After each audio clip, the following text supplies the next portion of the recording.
Yewa Santehene ebedi ade wa afra pema hankuna de okononkunu mu no de neyema PC na ni so de edi kan a odi kan de baye kra no eye Otumfo Educational Fund enu akiri no eno de Charity Foundation baye Educational Fund na ye nsechi ba eso nkwada asabi wo mo eni bie na so wo mo eni mate ne so won asene na o hyase wa Santememu etre ko ba bia sese die Mprempre Amika say Savannah region, any upper east, any upper west, any northern region in Yanahano, a drew honomoa, to say one so benefited from Otumfo say to the second foundation. Na a drew a COVID no, Euro Santa Hene Foundation, a boa papa. Say HIV/AIDS could ye weird yana man of homino sopa. A bre a pejaye, ever 2000, and that's a 2010 mono. Euro Santa Hene who can Lady Julie was 82, as for the year. Nam so ma Charity Foundation baye omo de boa won a won mu ni bie asebi yade no anya won no omo de hwe won na ani kase me wo mu no se yera yen sechi ba wo de baye no anya asantefo nko ne hwe won hwe ade hya won wo bu no ahafo na afen so ye nintini akesefo a Anam Charity Foundation so ebi ye professors ebi ye doctors ebi ye lecturers ebi ye lawyers ye kase ye kan a ye nia no ye ready ni mfie aduonu no mafidida no ye de ebeto abonten e ma wonyina hu se Otumfo se to the second foundation enkwada anam wo so amase anam Euro Santehene nsa so ama won akosuku ama monya ba esi no omo keka ko eye opepe baako omo doso yi pa omo keka ko eye opepe na chese won edoso aye kanya yentimi enkan development there edoso yi pa Euro Santehene di ni mfie aduonu no odi ni mfie edu enum afidida no wosi eye schools de ema deprived schools are the deprived areas schools mako 25 the schools that Euro Santehene see here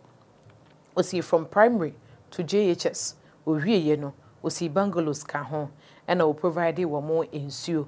communities mako 25 any Euro Santehene see here de ema wo mo no eno na chi no Euro Santehene eye ne 15 years anniversary no so saa eno so one Ghana Education Service nso ka wo mo ho bo mu ema won eyiyi a chechirefo mo cheche ade e wo the private areas no so Euro Santehene ebo wo mabo so hye won kran se de be ya o betimi akoso na won akere ade de abo ankwada no owie ye no owie ye wo sarwe schools ahodo e wo Ghana memo a wo mo so emo lacking infrastructure development no so wo mo so oboa wo mo ebi enya dormitories ebi enya eye car basasa omo ede ebeye adwuma na ebi mu nso so enya eye dining halls a won nyina so benefit from eye Otumfo Osedu to the second foundation eno na chi no na won ede mobile learning ebaye na won see computer labs ede ema schools say technology eye say we are say dane no ho bibia technology no so Euro Santehene ene Charity Foundation ne Asanteman Charity Foundation asa dane wo mo ho bie mu na development ne de do na edoso Euro Santehene di ni mfie aduonu no mafidida no won esi water modern maternity ward e de ema sebie son sebie nyado eye Menhia Hospital government hospital a Euro Santehene e de share na brewa enimonyam eye Osantehema na nakunadu yado motoso enan wode otoso miensa wode share na enimonyam bebi wonsi duruye no sese wo mo etoa so a Euro Santehene hu kani eye lejujule osetutu ade na enimonyam ekobie ano a na efedodo sanso so ena sebi sese won Otumfo Osedu the second foundation ede aso akobo form a Children's Park a ewo Kumase no sese o mabesi no ultra modern Children's Park a enkwada benya ba bia di akro ama awofo ne nkwada nso so omo ho ahenha omo Kumase Central Market nso so enam Euro Santehene nsa no inam Euro Santehene nsa so ena sebi yenso so yensa ekan ye na originally no na plan ne say yesi market ni na ewia ase ni ninara no ebeye parking lot esanse saa na etie dada ewo keje tia no na cars ni nyina park ho na stores na twa ho ahia nanso so no aban sesan ye baaye no MPP aban baaye no obedi nsamo ne ba wo mo ana wo mo keje tia dada na nke wo se ye ma wo mo komu ansa na de ye beka no ya ton de ama afoforo no wo ma anye ne saa omode ni nyina ma won mo ye foforo na afenso so no eye omo party etitaafo no mo de ma wo mo ai nam so kofa how pa e de baaye na enhyehyɛ no so say omo de stores ne ma wo mo wi a omo gisika na nom da wakosi Central Market enso be pem ne nipa no mu pi timu a sika no mu bi omo nye den wo mo entwiaye eno kra nam ho ma Yero Santehene e ka ho asem a wo kyerɛ say de to so mienu ide na nanom nhwɛ ne mpanimfo nhwɛ say enkɔ no sɛde kegyeti ade ne ye den ekɔ no na nsɛm na Yero Santehene ene World Bank nso so hyiaye na ye nhyehyɛ a Yero Santehene o maye no 2015 na nka ye 7-year planner enka sabe nka Sante memu adane aye fese de Yero Santehene na wosi epeno no anya me ya aduma mid June wo mo ehyase ya kwantempo ahodo e wa Asante memu ene se de ebesiesie ma Asante metimi asakonya ne Garden City na edin na wo ho no Asante asa anya bi ma sese edwumadie no nso so egu akwan mu na Yero Santehene wodi ni mfie de no mu no afidida no o St. Cyprian's Anglican Church mu no Yero Santehene da mpanyimfo no pii abas eda wona se ne titiru ene ya papa Sam Juna ena afenso ya Alhaji Moro Yero da wo ho ase e wo mo de boa no na wo kana bakose mu no wo kyerɛ se ne nkwada bere mo kwata ne wo fa eye wo hene ba mensa bonsu enchen no tete no edu se wo so wo course secondary school no omode no ekọ yesehwi yoso ewo Western North eho ena wo call ne secondary school enu nti no omo de asoko ball form wo si girls dormitory ede ama wo mo na girls dormitory no sesei no wo mo wia ne sa ebefa nkwada mako 600 mo me yenkohwe emra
Yero Santahene yesi wi a eye professor wo hene ba agyi na ehu se one ne mpanyifo akwakwahwe edan no so de aba no na esan se Yero Santahene na ye chancellor Edemaka Kwame Nkrumah University of Science and Technology nti no anam Yero Santahene nsaso ama development na de pi na ekoso na dan bi a won asia Yewrade na nimu nyima kwata echi bia no sa dan no ayese alien building no enya asem keto na sesu bi Ghana ha pa no me hu bi mo me nkore sa project ne so eyemra akomo rekomo sasa brekuo na kuna mope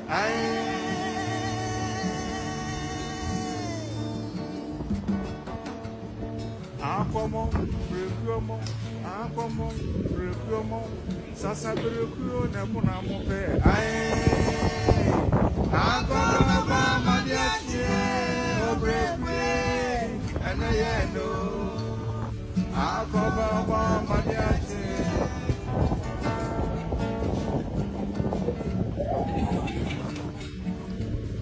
akomo rekomo sasa brekuo na kuna mope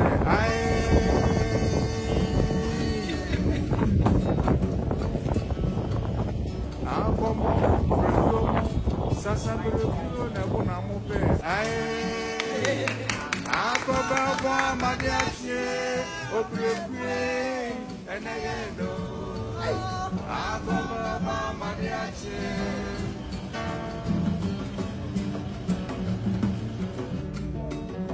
okwadifo kwatete anchei sosiana kwan ne hu nyansa